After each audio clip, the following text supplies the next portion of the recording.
Dear students of class 12th, experiment number 3, aim is to prepare M by 20 standard solution of oxalic acid.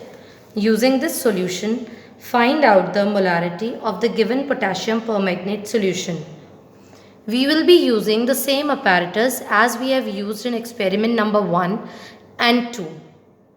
This time we are doing titration using oxalic acid. Now we'll again fill the burette.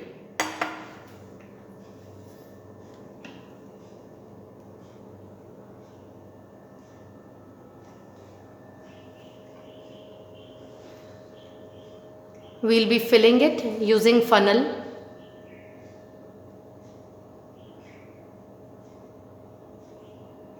Again you will going to fill it up to 0 mark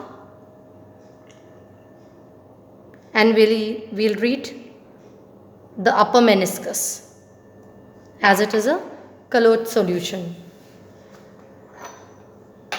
After this we'll pipette out 20 ml of oxalic acid.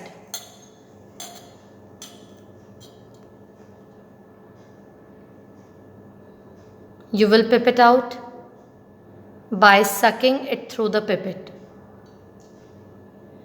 The same you have done in experiment number 1 and 2. In every pipette there is a mark. You have to suck it up to that mark and then pour it in the conical flask.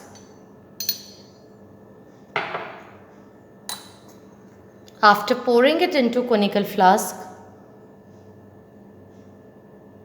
you will going to add 1 test tube full of dilute H2SO4 to it.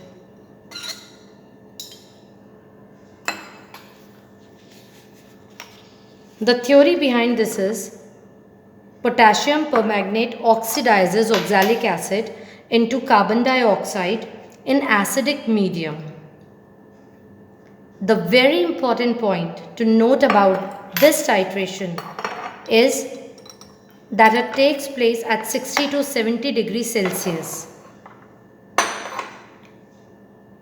And in this potassium permanganate itself reduces to colorless manganese ion. Now as the temperature is required 60 to 70 degrees Celsius, we are going to heat the solution taken in the conical flask. Let's have a look. We are heating the pipette out solution of oxalic acid with dilute H2SO4, which is 1 test tube full. Heating that solution to a temperature of 60 to 70 degrees Celsius, and you can check it by touching the bottom of the conical flask on your palm. Now we will be titrating that solution using KMnO4. In conical flask we have heated oxalic acid and we are adding dropwise potassium permanganate solution from burette. We are going to add till we get pink color. That is the end point of the titration.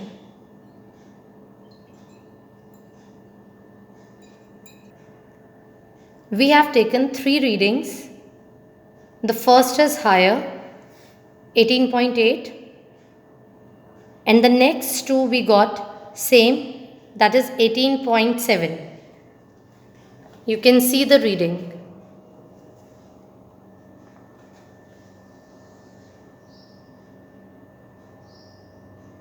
We are getting 18.7.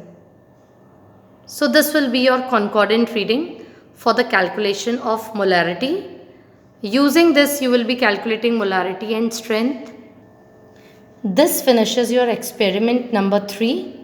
Now students, your experiment number 4 will be the same as that of experiment number 3. We will be using M by 50 of oxalic acid instead of M by 20 for the 4th experiment. There is a total of 4 titration, that is volumetric analysis, total 4 experiments of volumetric analysis in your syllabus. So we have done with all the 4 experiments. the P and then you will be writing from that PDF. Thank you.